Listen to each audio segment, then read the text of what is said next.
Assalamualaikum warahmatullahi wabarakatuh. Saya Purnami Riana akan membacakan resume dari pengantar gizi dan produktivitas kerja.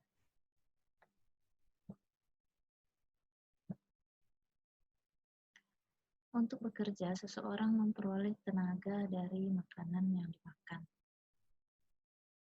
Landasan hukum gizi kerja yakni Undang-Undang Nomor 12 Tahun 1948 dan Keputusan Menteri Tenaga Kerja dan Transmigrasi Nomor 68 Tahun 1989. Gizi kerja, gizi yang baik meningkatkan kapasitas kerja dan ketahanan fisik pekerja sehingga produktivitas meningkat.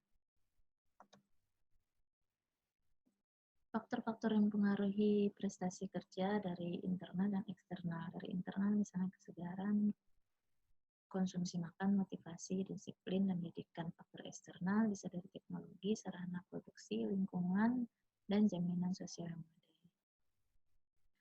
Hal penting yang berhubungan dengan gizi kerja, pemberian kesempatan untuk makan pada istirahat. Makan pagi mempunyai pengaruh penting dalam meningkatkan produktivitas kerja. Makanan diberikan dalam pekerjaan bersifat enteng dan menambah kalori yang diperlukan sebagai makanan tambahan. Jika kecukupan gizi terpenuhi, maka tidak perlu lagi tambahan frekuensi makan di tempat kerja. Adanya ruang makan dan kantin pekerja makan sesuai prinsip peningkatan gizi dan kesehatan produktivitas kerja. Gizi kerja penting karena rata-rata bekerja adalah 8-10 jam per hari atau 40 jam per minggu. Setelah 3-4 jam bekerja, daya kerja menurun sehingga perlu makanan tambahan. Kurang gizi pada pekerja mengakibatkan kesehatan pekerja menurun, mudah terserang penyakit, kurang motivasi, reaksi lamban, sehingga prestasi dan produktivitas kerja menurun.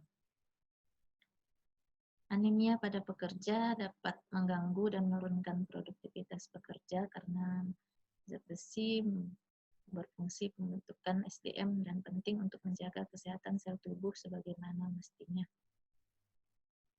Masalah dalam penerapan gizi kerja umumnya bisa dari kebijakan manajemen, pengetahuan pengelolaan makan di perusahaan tentang gizi kerja dan izin sanitasi makanan, serta partisipasi tenaga kerja dan pengawasan.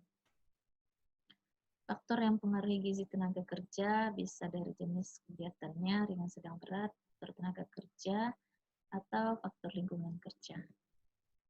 Gizi kerja di perusahaan dapat ditingkatkan dengan pendidikan gizi, pengadaan rumah makan, penilaian dan perbaikan, serta pemberian preparat gizi bagi pekerja dan keluarga. Contoh kebutuhan kalori harian tenaga kerja, misalnya laki-laki dengan pekerjaan ringan membutuhkan 2.400 kalori per hari. Klasifikasi tenaga kerja berdasarkan jenis kegiatan bisa terbagi ringan, sedang, dan berat. Tergantung dari jenis pekerjaannya, beda energi dari kalori yang dikeluarkan per menit. Makanan tenaga kerja harus mengandung semua zat gizi dengan jumlah sesuai kebutuhan, kualitas, dan kuantitas makanan, serta pola makan tenaga kerja yang akan mempengaruhi keadaan gizi, ketahanan fisik, dan produktivitas. Penyelenggaraan makan di tempat kerja bisa dari perusahaan sendiri, kerjasama dengan perusahaan lain, sistem pelayanan, bisa kafeteria, kantin, atau dibagikan, susunan menu bervariasi, gizi seimbang, cukup kalori, serta memperhatikan izin sanitasi, pembelian, penyimpanan, pengelolaan, dan pengangkutan pembagian konsumsi makanan. Sekian, saya akhiri. Assalamualaikum warahmatullahi wabarakatuh.